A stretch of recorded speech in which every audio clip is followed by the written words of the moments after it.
Those who are watching this video right now, who have no friends, who is lonely, depressed, can't connect with people, then this video is for you. And it's actually not that hard. You know, people pay $100 an hour for a therapist.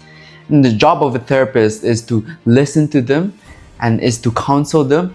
And actually the therapist's job is to help them, to guide them, to find a solution. And you could do it for free. Okay, so you're doing a justice for them. So there are 5 things that you need to do when building rapport and when trying to get close to a person. Alright, so the first thing is first impression.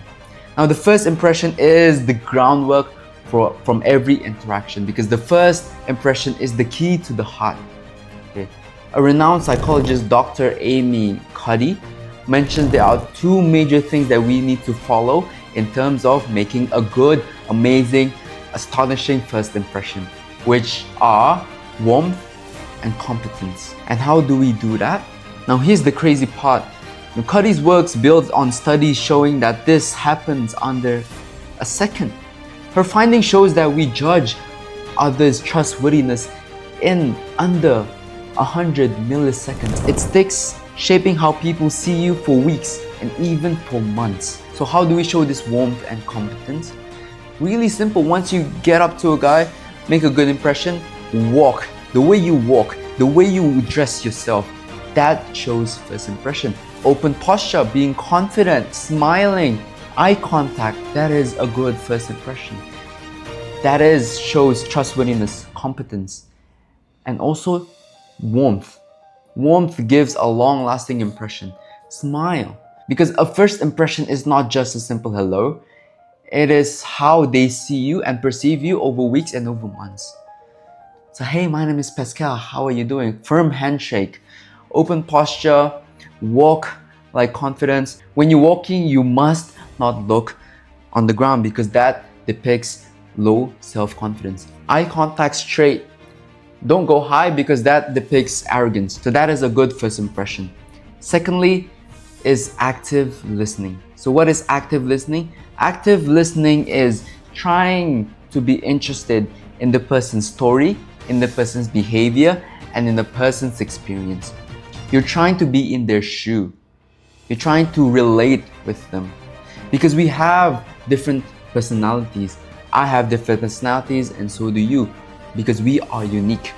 So imagine if your friend says, I bombed this job interview today. So instead of jumping in and say, oh, you'll get the next one, no, you should try this and give advice, you need to do this, alright?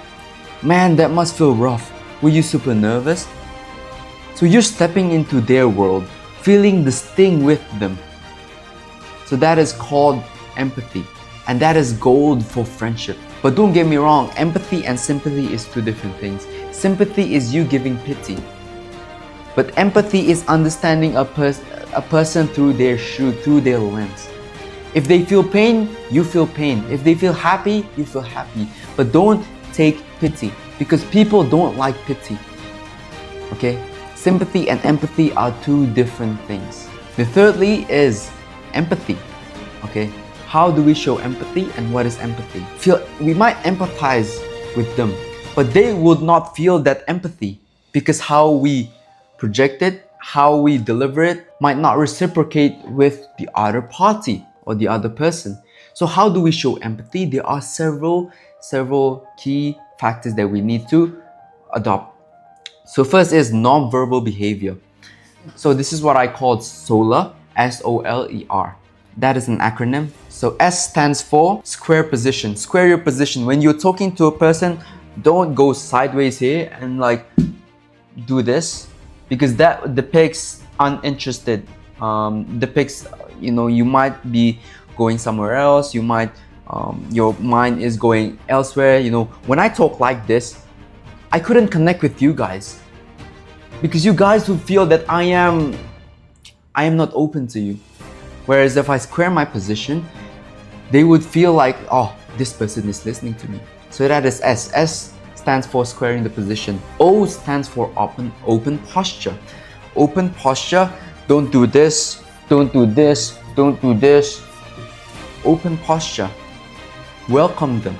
L stands for leaning in. When they're telling their experience, their stories, their struggles, lean in. Try to be interested. Oh, is that so? Oh my gosh. E stands for eye contact. As I mentioned before, if I do like this, I wouldn't connect with you as deep as if I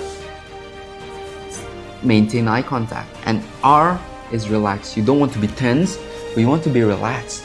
Because the person would feel, if you're relaxed, then they will openly converse with you. So the next thing is in the category of empathy is using minimal encourages. What is minimal encourages?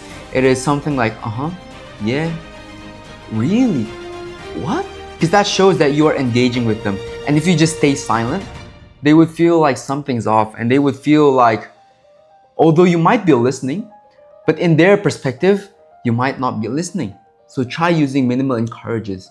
But don't get too excessive, because that would be, the other person will feel that it's not sincere. Next thing is, after using non-verbal behaviors, using minimal encourages, then we need to use these two, which is summarizing and paraphrasing what the other person has said. So what is paraphrasing? Paraphrasing is when you repeat what they said, but in your own words. Okay? And summarizing is after they had a huge, talk with you, you summarize what they said, and also inflict emotion. Inflicting emotion is acknowledging their emotions and acknowledging what they said after summarizing. So for example, if they finished their rant about their work, you could summarize and paraphrase like this. So it seems that you have struggled with your work because your boss is nagging you always day by day. Then you must feel stressed out. Then you must feel burnt out. So that is the acknowledgement of the emotion, and the first part is paraphrasing. The next one is what I love to do, is labeling their emotion. It is similar to inflicting emotions, but it is a different. For example, when you meet, doing the first impression, you say hello, open posture, smile, and you feel something's wrong with that person. Maybe that person is frowning. Instead of asking how are you doing, it's better to label their emotion. It seems like you're tired. It seems like something's wrong. It looks like someone's having a bad day. And it's okay to be wrong, because they will correct you, okay? They would correct you and you gain more understanding. That is one. Secondly is, after they share with you something, you could label with an emotion. It seems like you're having a fun time there. It seems like it's nerve-wracking. And pro tip, use analogies. It seems like you're being chased by a tiger. Use analogies in labeling that will exponentially connect with the person. Okay? So using it seems like, it looks like, it sounds like, and label their emotion. Why is this important? There are two reasons. It shows that you're trying to understand them. You're trying to connect with them. Once again, that is empathy. And even though you're wrong, they would correct you, so it's no problem. Secondly, they would feel heard, because we are all narcissists. We love sharing stories. And the second reason is because we want to feel heard. We are all narcissists at some stage in our lives. So then we want to feel heard, we want to feel loved. So labeling is a powerful tool that you could use. And last but not least is using probes. What is probes? There are three types of probes that you can use. The first thing is statements. Okay? Statements such as, I guess I'm still confused about the thing that you mentioned. Secondly is a request. Tell me more about that. That's super interesting. Tell me more about it. That's a request. And thirdly, question. So the questions, there are two types of questions. There's closed-ended question and there's open-ended question. So closed-ended questions is the brief yes or no. It often starts with is, as, do. Whereas an open-ended question is for you to elaborate, for you to gain more information. And it is using the 5 W's 1H. What, when, where, why, how. But pro tip, use frequently these two questions, how and why. These are the most powerful other than the others, because you could gain more information, you could see new perspective through these two questions. Now, if you follow each and every step, you had a good first impression.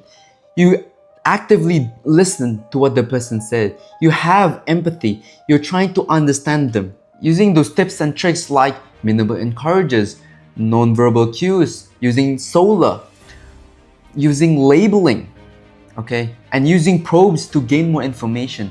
Questions, requests, and statements. Now, if you've done all that, then I guarantee you, you will find a new friend for a lifetime, okay?